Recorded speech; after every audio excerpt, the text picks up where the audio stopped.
Hello guys, how are we doing? This is Andrew Harris with your WWE SmackDown review for April 6, 2012.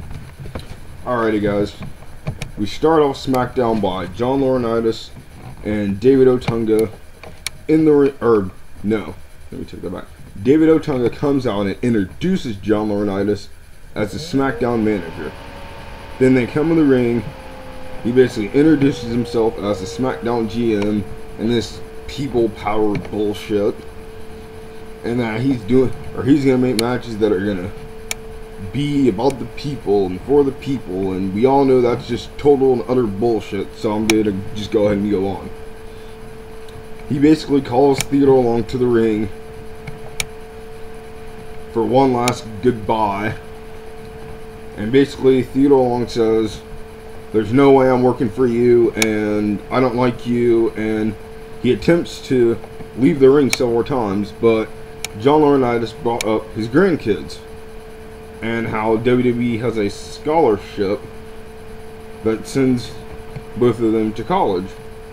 Now, I didn't know WWE had this. Maybe it's just for employees. I don't know. I'm going to move on.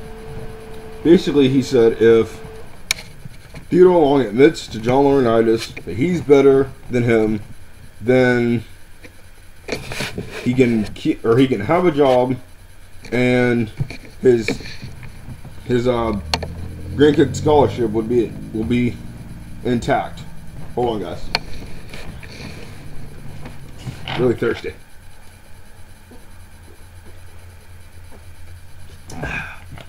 There we go.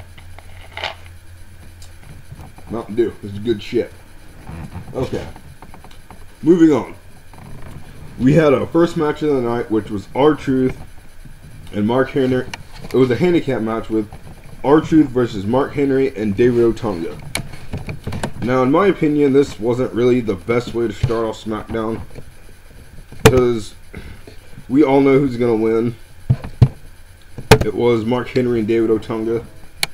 Come on. And basically, John Laurinaitis is trying to get back at all the people that were on Team Teddy for WrestleMania 28. And I would have been fine with the R-Truth versus Mark Henry or R-Truth versus David Otunga, but a 2-on-1 handicap? Come on. Really? Really? Okay, next we had Randy Orton versus Kane in a no disqualification match. In my opinion, this is the way you should have started out SmackDown, with two superstars that know what they're doing inside the ring. They're accomplished, and they're both very well-known superstars. This match, in my opinion, was the best match of the night. It really was, because it almost was just like the match they had last summer, but Kane didn't get injured, obviously. But Randy Orton does pick up the win off of a RKO when he pushed Kane into the ropes, and then RKO out of nowhere. Okay, what's next? Oh yes, we had the debut of Ryback, which is Skip Sheffield from the Nexus. Why he changed his name to Ryback, I don't know. I would have went with Skip Sheffield or something, but cool. Maybe he'll explain it later, but Ryback, what the fuck? But he goes up against a guy named Barry Stevens, which I'm assuming is either local competition, Ring of Honor, FCW, or NXT. I don't know. But basically, Ryback just beats the holy shit out of Barry Stevens and picks up the win. Next, we had a Daniel Bryan segment with AJ. Now, oh shit, I'm trying to get my laptop off the wall, guys. Okay, there we go. Basically, he comes out and he explains what happened at WrestleMania and how he got beaten 18 seconds and how the people have been saying yes, yes, yes. And he basically said that the WWE Universe was mocking him. They don't really mean it. And for the ones that do mean it, they don't really mean it. Then, he he breaks up with AJ. Now, I know this is just story and all this fun stuff, but there's really no reason to ever yell at a woman like as cute as AJ is. There's no reason for that. That girl, she is an angel. I don't think I would ever yell at a chick that likes video games, number one. So I already like AJ for liking video games. She's a nerd, and she's just really fucking cute. So, well, Daniel Bryan broke up with AJ, so I guess I gotta make my move now, guys. AJ, I'm coming for you. I love you. Okay, moving on. Big Show versus Heath Slater. Moving on. Big Show won the match, by the way, but I'm pretty sure I didn't have to explain that. Okay, next we had a Sheamus versus John Laurinaitis segment. And basically he explains to Sheamus that the people power thing again, and how he kicked Daniel Bryan with the bro kick when he technically wasn't ready, and how he bro kicked Alberto Del Rio Monday Night on Raw, and how that's not how a champion is supposed to act, and he just kept rambling on and on and on and on. And yeah. So then Sheamus tells another one of his wonderful stories. And he basically just told John Laurinaitis that he hates him. Alrighty, next we had a Divas match. Beth Phoenix versus Nikki Bella with Kelly on the ramp. Now, Nikki Bella getting the win over Beth Phoenix was complete and utter bullshit. What the fuck, WWE? Really? You have Nikki Bella, a girl that barely even wrestles on Raw or SmackDown,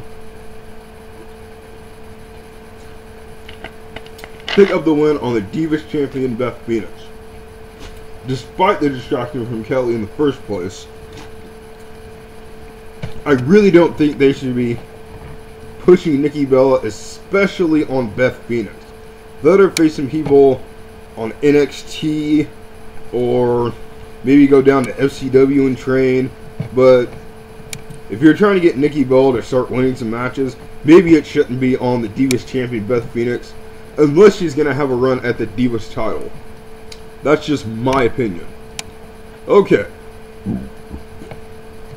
Next we had a Damien Sandow segment where he basically just recited a poem, and how society today is so focused on Facebook and Twitter or something or other. But basically he was just reciting poems, looking like a total dumbass, looking like he was an actor. I don't know who this guy is. I don't know what wrestling organization, WWE wrestling organization he's from, but if this is how he's going to come in, I really don't think he should be reciting poems. I think he should be showing video clips like everyone else does. Maybe he just wants to be different. I don't know. I'll be happy to see what this guy does or doesn't do in the near future. Alrighty. Lastly, we had our main event, Alberto Del Rio versus Sheamus. Now, this match, in my opinion, it was an okay match. I mean, Alberto Del Rio coming back from his injury, going up against the World Heavyweight Champion Sheamus, and a stipulation that if he won, he would get a future World Heavyweight Championship match. Now, the British Fish also said this on their channel, but I don't really get how Alberto Del Rio comes back in to the WWE after being off injury, and he already gets a title match. Maybe it was because he was linked to John Laurinaitis. He was on Team or he was not on Team John Laurinaitis, but he asphyxiated himself with John Laurinaitis' team. I don't know, but like I said, it was an okay main event. I mean, don't get me wrong, it's the World Heavyweight Champion and a former WWE Champion. Like I said, it was just an okay main event. Now, I said this in my TNA review last night, but tomorrow I'll be start to be doing a WWE/TNA week in review, where I'll basically recap all the main things that happened on WWE Raw, SmackDown, and TNA. It'll be up probably, I'd say if I don't put it up early morning, look for it around, I can't really give a date because I work, so it'll either be up early tomorrow morning or it'll be up around 7 to 9 tomorrow. So look for my new vid out tomorrow, guys. Alrighty, for this SmackDown review for April 6, 2012, I'm Andrew Harris. I love you guys, and I'll see you later.